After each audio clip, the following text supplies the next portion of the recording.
Welcome to the No Mongo Podcast, a weekly show about all things skateboarding. My name is Rick Beta, and I'm still battling this damn cold. You know, I was able to muster up a voice last week when I chatted with Templeton Elliott, and I didn't lose my voice. Everything was fine. I wasn't coughing all over the place, but I'm still battling it. It's been, since 2 days before Christmas. It sucks. So anyway, but go back and listen last week if you haven't done so yet. Shout out to Templeton. Great chat, you guys. Seriously, if you ever want to find out, as he said, find out what his deal is, go check it out. You might learn something new. It might change your point of view of him too. You know, we covered a pretty wide range of topics. So, but it's great chat indeed. But yeah, enough with this lingering sinus and cough issues. I'm done with it. Okay, next week, hopefully, I'm fine. I won't be complaining about it, and we'll be moving on. But I guess there's no easy way to segue into this. Going to get straight to the point, but the Big C has officially entered the Beta household. Actually, scratch that. Let me replace it with Little C, because this damn thing isn't welcome too long. Okay? You hear me? That's right. My wife found out this week that she has, breast cancer, and let me just say that she's already kicking its ass, And like I said, this Little C, quote unquote, doesn't stand a Neem's chance. Not a damn chance in this household. Go away. You've already stayed way past your welcome. You weren't even welcome to begin with, punk. But she's already gone through so many tests, scans, an MRI, doctor's appointments. She's reading a bunch. She's got a great resource here. Lots of friends, unfortunately, and family have been through this. And I'm so proud of her courage. And it's only been a week. Only 1 week. And I tell you this because I would love it if you could just, send some positive thoughts her way. Some positive thoughts, some vibes, prayers, whatever you do, just send it her way, please. Because we've got this. She's got this. And I thank you in advance.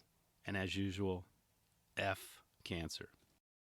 Well, I guess we should just keep it on the negative, quote unquote, for a few more moments. And every once in a while, a story or topic will come up that, could potentially or totally derail your original plan. And one that is groundbreaking, so groundbreaking that I had to chime in about it. And that's this week. I had to talk about it. I felt, when I saw the words, RIP Madness Skateboards on Twitter, I was like, what?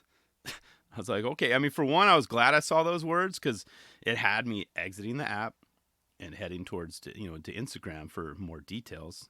And upon further review and hearing from the man himself, Bill Weiss, he was told after 19 years he's no longer an employee at Dwindle Distribution. And that's 19 years. That's a long time. Longest job I had was 6. And even then, back then, now I think about it, just to think about how long that was a long time. But 19? That's a huge chunk of an individual's life, Sometimes it's half your life, depending on how old you are, Imagine spending more than half your life at a job only to be let go, out of nowhere. And now keep in mind, we're coming at this with little to no background on this, okay? I want to preface it with that. We only heard from Bill and what he had to say and how it was all going down, which he handled with class, by the way. And I'll chime in with more of that a little bit. But we have to keep that in mind, okay? This is just one side of the story, and there's no other information as to why, or why now? If something happened, leading up to this. I'm sure he wasn't on some PIP or something, or, Bill was the face of madness. Which isn't much left of a team, which I, too, will chime in more on that in a little bit, too. There's not much left of it now. But let's start with, what we do know, okay? So back in 2019, Bravo Sports, a portfolio company for Transom Capital Group, acquired Dwindle Distribution, okay? So Bravo Sports, they're noted as being, this is straight from their website, we don't sell sports equipment. We live and breathe the Southern California lifestyle that helps bring our brands to life, end quote. So that's Bravo Sports, who now own all of, Dwindle brands Almost, Enjoy, Tenzer Trucks, Darkstar, New Deal, Andale Bearings, Blind, and of course Madness Skateboards, which was Bill's baby. Bill and Bob Boyles, they created that brand, or at least it isn't anymore, because like I said, Bill Weiss, the main man behind the brand, literal like blood, sweat, and more sweat and more sweat, all the stuff that he put into it over the years for that brand. Bill also helped rebuild Blind and basically like prop them back up from the dead, right? So he takes credit for that. He's got the experience to do this. And all that ended with what he said, a simple phone call. Not in person, not even a Zoom call. Because that's what I'm assuming. He said phone call. So I'm assuming that's not a Zoom call, right? Because he would have said Zoom call or, a teleconference or whatever. A phone call. That's kind of dirty, right? But not surprising at all, because when it comes down to companies like Transom Capital Group, there's no such thing as like job security, right? Or being grandfathered in. In fact, like with acquisitions like that happen with that, they see it as like the total opposite. So you have to remember that Transom Capital Group is all about making money, okay? Making an investment and making a return on that investment. That's their plan. That's what they do. That's all they're about when companies like this come in and acquire and gobble up companies like this, TCG is a leading operationally focused private equity firm that invests in companies in the lower middle market. This is taken straight from their website. And more on that too. They were founded in 2008, based in Los Angeles. Transom has a proven track record of driving returns. Key point there, key word, returns. Our operating thesis is that we can best support our portfolio companies by leveraging our team of experts, all of whom possess real-world experience and leadership roles in types of businesses we aim to transform. Another key word. We draw on this experience to form a collaborative partnerships with management teams and realize shared desire to turn potential into tangible, another keyword coming up, value. So returns, transform, and value. Those three keywords straight from their website. So that's what they're all about. Or actually, another one too, or one of their 4 unique ways of doing what is that via their investment criteria, which is, quote, we consider each investment opportunity in terms of value creation potential and fit to our investment criteria. Also taken from their website. I know that's a mouthful, but long story short-ish, they are seeking to get the same thing from Dwindle Distribution, right? They're looking to get that value creation. They're looking to get that value creation, not pat themselves on the backs. They're looking to create a very attractive bargain for a potential buyer. And not just Dwindle, but most likely, obviously the whole umbrella. I would say the whole Bravo Sports umbrella. That's probably their main goal. Acquire, build, sell, boom, repeat. So with all that being said, the timing of this termination, of course, is very interesting. Are they, TCG possibly looking to sell soon? And I'm also curious why this move took so long. Not that Bill deserved it. Keep that in mind. But, he was instantly on their radar after that acquisition, right? You all know that, right? I mean, they don't care of who you are or what you do. And I mean like companies like this. They most likely acquired them. They pulled out a list of all the employees, literally their salaries, and planned cuts right away without even looking at names. Who makes this salary? Boom. We're going to chop them. Done. Can we get someone else that's younger, maybe fresh out of college? Can we get an intern to do that job? Slash. Without a doubt, that's what happened. They probably didn't even see Bill's name at first. But as I said, I can only assume that with COVID and et cetera, the timing would have actually been worse to fire him. Was someone from his crew able to stall this move? I'm just speculating. I'm just curious as to the timing of why now, 2023, right? And I wonder who did it too. Was it someone from the Dwindle team or Bravo Sports? Was it more than one? Was it just one person? Was his direct boss? I mean, not that it really matters to us or it's any of our business, but I'm just curious, I mean, either way, like the way they did it was downright dirty. They did Bill wrong. And it's already backfiring on them. I mean, first off, let me play the clip from Bill himself. Let me see if I can fire it up. Give me 1 second. Let me see if I can fire it up here and we'll listen to it and I'll react after. Hey everyone, how are you? My name is Bill Weiss. I think most of you know me from Blind Skateboards or Madness Skateboards, but I've been with Dwindle Distribution for 19 years, and I just got a phone call letting me know I've been fired. I wanted to start by saying thank you to all the amazing people I've had the opportunity to work with at Dwindle over the years. I can't thank you enough, and it's been an absolute honor. To my team riders, I'm devastated, but at the same time, being part of your journey has been the funnest part of any time I've had in skateboarding, and I can't wait to see what you do next. Sorry, I had to play the audio from my phone, but did you hear that? That right there is when I knew that why half the team jumped ship with him. That right there, that very comment. That's right. That's why he gets so much respect from his riders. I mean, who wouldn't want to go to battle with a boss like that? Here's the rest of it. As far as myself, I don't know right now. I honestly don't. But hopefully we can stay in touch. Who knows? Some of us might be able to work together again. But other than that, I'm looking forward to doing something new. So I'll keep everyone posted. Thank you. So there you have it. That's straight from Bill himself. And it was so awesome to see like Clay's post, Alex, join them. Trey's gone. Jeff's gone. And I haven't checked the Madness IG account before I jumped on the mic, but they were busy like updating their roster all day long. Like, damn, who else is gone? I mean, these skaters are like ride or die with Bill. And that says so much about him. And they did it all on their own, right? I mean, when you watch this, it's one thing to hear it, but go to his IG page. I'm talking about Bill's, that is. When you watch him explaining what happened here, there's no like cryptic message going on, no like secret bird call or like no wink wink or awkward pauses. That was straight from the heart and the reason why everyone joined him in solidarity right then and there. They're like, oh hell no, Bill's gone, I'm out. Bill would have to be like caw, or hey guys, I only hope for the best for you guys. And long pause, wink wink. No. Thing is, too, this was so convincing. I almost like gave notice at my job today. It had me so pumped up and everything. I was just rooting for him big time. It's like I got hypnotized or something a moment earlier. But with all that being said, I mean, there's some hope and optimism, on the horizon. I know for sure, only because I know for a fact that Bill will land on his feet. He's got the experience. He's going to go on to do something even bigger and better, outside of the quote private equity route. Once the dust settles, I know Bill will be fine. Okay, I wanted to point that out because for one, he's got so many fans, supporters, and connections that'll make it all happen too. Just reading some of the comments on his post was amazing. All walks from skateboarding's life, the OGs to the noobs, all of them. He's got such a huge support group rooting for him. I'm rooting for you as well. So all the best to you, of course.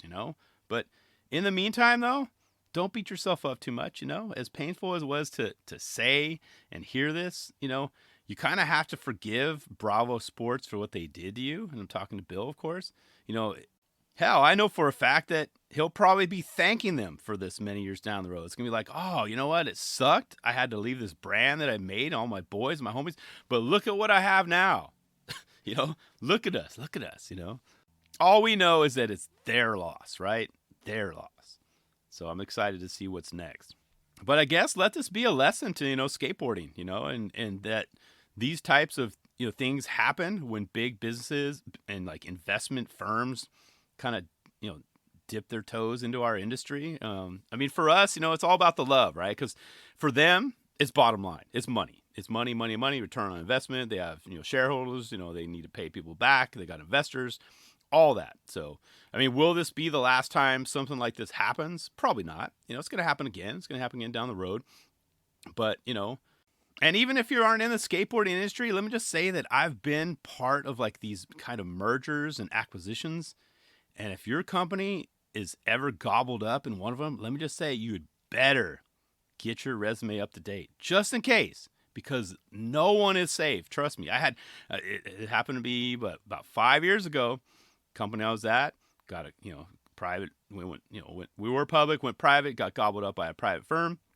They were just slashing left to right. One of my buddies who had been there for 15 years, boom, didn't even care how great he was, what he'd contributed to the company. He was gone. I mean, I remember him just walking out, going, "Rick, I got fired." I'm like, "What?" So no one is safe in these kind of acquisitions. So just keep that in mind. I'm not using that to put fear in you. Like if your company this year's in the middle of one, just be very cautious. You are not guaranteed. And this is from the top down, CEOs and everyone. Everyone just is on edge when these things happen, and it sucks. But what are your thoughts on this whole thing? You think Madness is completely done? Are they done? I mean, is it? Honestly, I don't know. Are they done? I should have checked before I got on the mic, but who's left? Everyone's looking around like, oh man, this is going to get awkward, but as it should, But it was so cool to see that. That's why I had to point it out. Like, one is, of course, Bill's message, but when all the other team writers started giving the peace sign as well, I was like almost crying. It's like one of those movie moments where like, you know what? You're right. I'm going. I'm out of here too. And then the other could look at each other. You know what? Me too. And they just boom, we're out of here. We're out of here. And next thing you know, these suits are looking at each other like, well, now what? How are we going to sell boards now? So I'll be curious to see what is on the horizon for everyone that was involved in this whole debacle is the best way to say it. Next up, Walker Ryan, who just happens to be on the latest Mostly Skateboarding podcast episode that just dropped today. I can't wait to check that out after I'm done editing this show. I'll check it out later. But he released a fire part that I just literally had to break down. I mean, I'm going all like Siskel and Ebert on this one. I'm going deep. And he also released another novel, which, I'll check out as well. But I do have to say I'm more of a nonfiction reader when I do get the time to read or the energy to read. But I'm always down to support the cause. I'm hearing a lot of good things about it, and I'll check out his book as well. But here are some notes that I took along the way, and like I said, I'm going deep. So if you haven't seen this video yet, click on the link below and come back. It's only, 8 minutes or so of your time. Trust me, you will want to check it out right now. So right away, we get to see the first of many quote-unquote textures of the film. We saw feet stepping on a cardboard. I guess it's a cardboard doormat. I don't know how effective that would be for a business. What are you keeping dust out? You keeping bugs out? I mean, does that work? But hey, whatever works for you. Anyway, so we got to see that. And I liked the sort of reflection shot. This is where I wrote in my notes because I wanted to point out it was from the mirror. It was very cool. It was, I saw two sets of feet entering the business establishment. It was very cool, very cinematic. So I had to point that out. And then we got to see the two patrons, walking around the shop. There were like creepy faces everywhere. And I don't know. I don't want to say they're too creepy, but it did look like you had to buy them in sets. There was one male, which had like a weird beard on a lot of them, and then one female. And, but then the point is these two patrons, they stumble upon a video camera that was, left behind. And that's when the real story begins. I love how they didn't even hesitate to flip open that camera to see what was on. It was like, oh, that's brave. I don't think I'd want to do that. What if there's like a ton of like disturbing, NSFW content on there? And then all the people think it's your video camera, and then you're having to try and like explain it. No, I found it. It's not mine. It's look, it's not me. Look at the clips. And then meanwhile the police are coming after you, and you have to talk to them, tell them your side of the story. I mean, basically what I'm saying, it could have gone much worse for these two women, but just saying. But luckily, what they saw were clips from our main character, Walker Ryan, parentheses 34. One of the women, a.k.a. Walker's real-life wife, presses play on this, which is the switch tray flip at the New York courthouse. She even dropped a line. Yes. Is that switch? I was like, what? Hell yeah. I mean, perhaps this is giving us a hint as to what's to come, okay? Or possibly a through line of the story. But what's most impressive is that in this film, it's suggesting that there indeed will be a world where most humans will know the difference between regular and switch. Yes! I'm going to go on record and state that I bet she even knows that Mongo pushing is bad for your health. Hell yeah, I should get her to like intro my show and say that, Mongo pushing is bad for your health. That was so awesome. But however, just as fast as I was getting into this video, I was almost ready to pull the ripcord and bail. That's right. I'm not sure whose idea this was to take a jab at our fellow rollerbladers. And that's right, yeah, I said our, capital O-U-R, rollerbladers. You think you can just come on here and sneak in a dig at rollerbladers, post the greatest collab video of all time and not get called out? Did you not see Alan Gelfand High? We are cool with rollerbladers now. It's like straight up the speech from Rocky IV. If I can change and you can change, we all can change. We're there now. Sorry, I just had to get off, to get that off my chest, And I assume your wife, she's an amazing human, and she was simply saying her lines. But rollerbladers are not silly, okay? They're awesome, and I'm sure they would like an apology. Actually, I'm gonna wait. I'm gonna wait for one right now.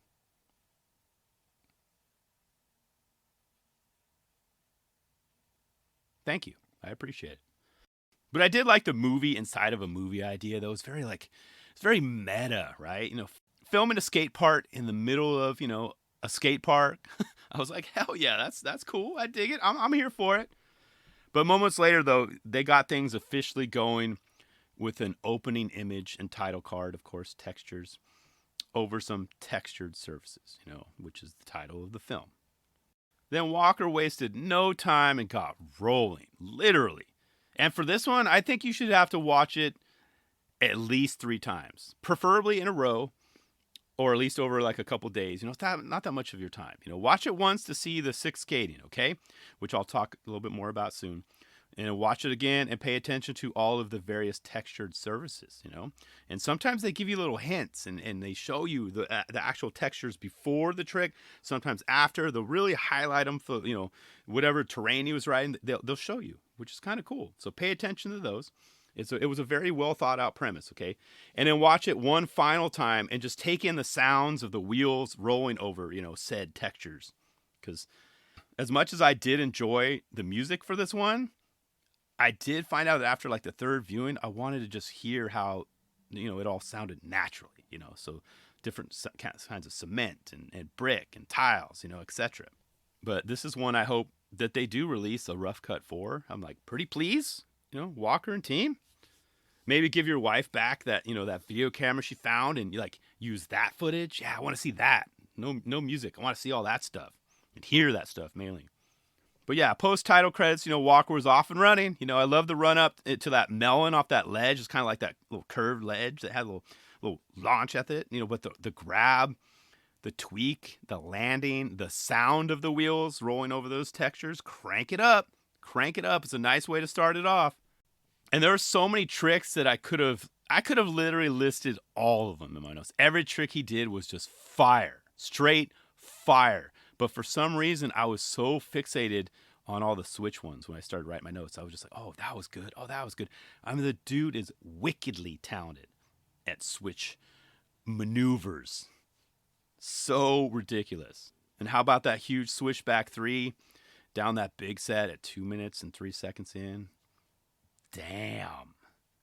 His feet kind of came off the board a little bit. He still made it all work and rolled away, Seconds later, he busted out a switch big flip down another big set. At this point, I'm like, what the hell, dude? What the hell, man?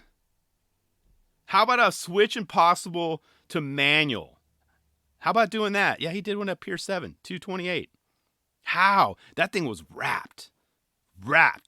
I mean, is that the key to Switch Impossibles? Is just because he has. I always used to have my when I used to do Impossibles, I used to have just regular, not Switch. I used to have my foot towards the nose, like way up front, way up top. But he had his more towards like the middle of the board. So I guess that's to get more pop, is what I'm guessing. Or is that the key to the wrap for the Switch one? It's crazy. But front foot is in the middle of the board. It worked for him. Switch Impossible to manual, Pier 7. Switch Impossible no slide 252. This is when I started to laugh out loud. Yeah. I mean, we're only 2 minutes into this video, and he's already doing us like that. 252. Here's another one I wrote down. 3 minutes, 24 seconds. Huge switch back, big spin. Double set. Yeah. He did that. Oh, and the Switch Impossible over the handrail. 4 minutes and 45 seconds in. See, it was at this moment I knew that he was just like showing off. He's just letting us all know that his Switch Impossibles are the best in the game right now, and there's nothing we can do about it. It was at that point. I let me think. No, I didn't throw anything. Probably thought about it though. And then we have his switchback flip heard around the world, right around 5 minutes and 5 seconds in at that love gap. That was ridiculous. So uncalled for. You got to pause it. Pause it a second later at 5:06. Just take that all that in. Just look at the the environment, the distance that he has to travel, the scenery. Look at the way he's looking down at the board, his body positioning. Take all that in. Look at that. Look at that. I'm almost losing my voice here. My brain can't even comprehend how difficult that trick is at that spot. So ridiculous. All I have to say is save some switch tricks for the rest of us, Walker. Jeez. You can't have them all. All the switch tricks. Can't have them all. It's not fair. But all leading up to his ender, though, of course. Good thing his ender wasn't switch, right? But it blew my mind. How does one get that good? How does a skater get that good? To be able to do that trick like that? Is that like 10,000 hours of practice, as they always talk about? I know he's been working on that trick for a long time. Is it pure skill? I mean, is it luck? Is it a little bit of both? I don't even think I would be able to bail out of an attempt like that. Not even down a curve. I don't think I've ever tried one of those down a curve. And I don't want to. No, because I would probably, what I would do, I would probably, the board wouldn't even flip. My feet would be off the board. It would only spin 180. I'd land on the board 180. The board would slip out from underneath me and I'd probably bail. Yeah, pretty much. That would be how it would end. But like I said, these were all just switch tricks for the most part, except for his ender. That I could have listed every single one of them. Oh, and what was cool is that moments later, though, after his ender, he went and fell into some water, giving us a hint of maybe what's next to come. Right? You get what I'm saying? Hear me out. Hopefully he comes out with another video soon, and it's titled Liquids.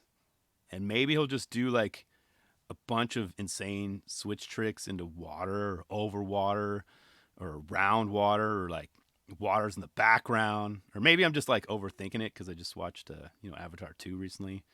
But I thought about them like, dude, hey, that's a good idea. He's in water. They showed a couple times of water, post ender. Just saying.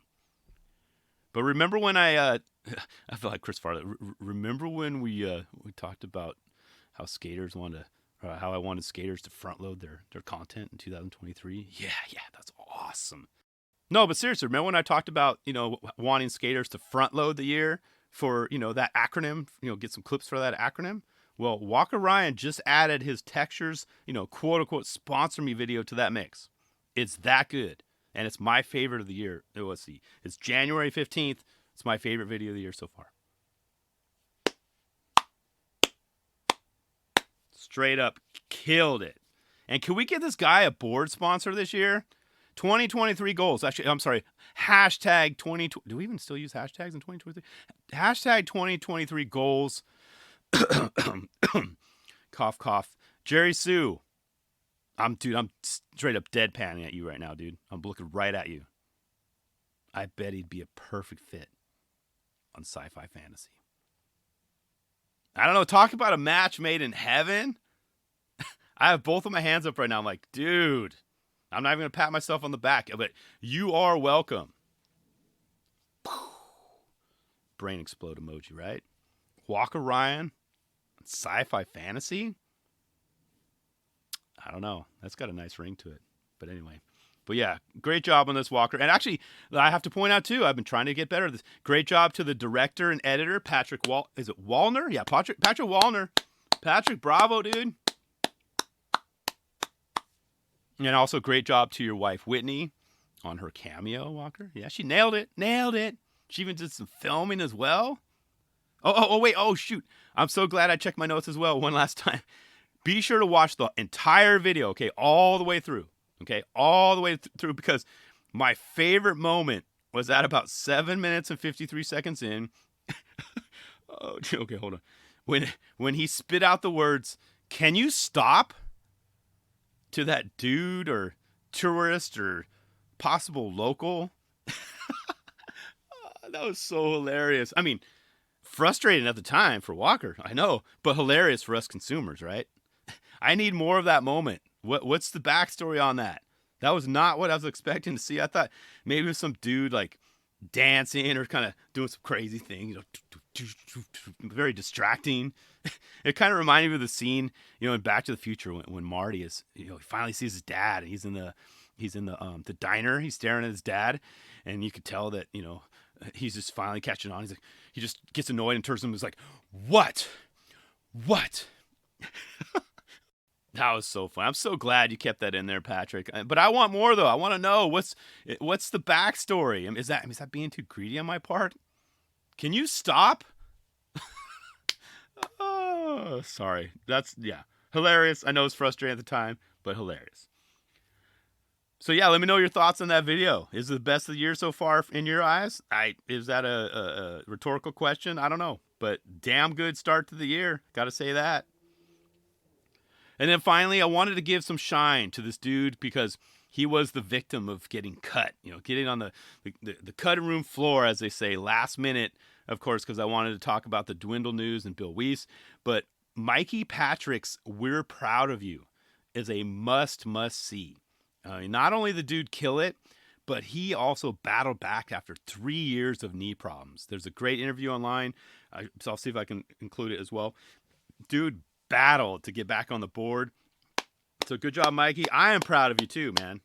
I'm very proud of you. 3 years is a long time to be off the board and to deal with just the mental and just physical, rehab. So bravo, Mikey. But make sure you go check this out. Check it out, 3 or 4 or 9 times. It's a great video. Trust me. But that's all I got for today. My voice is pretty much going to be gone soon. I'm going to go get some tea. I appreciate you tuning in, as usual, and I'll see you guys next week.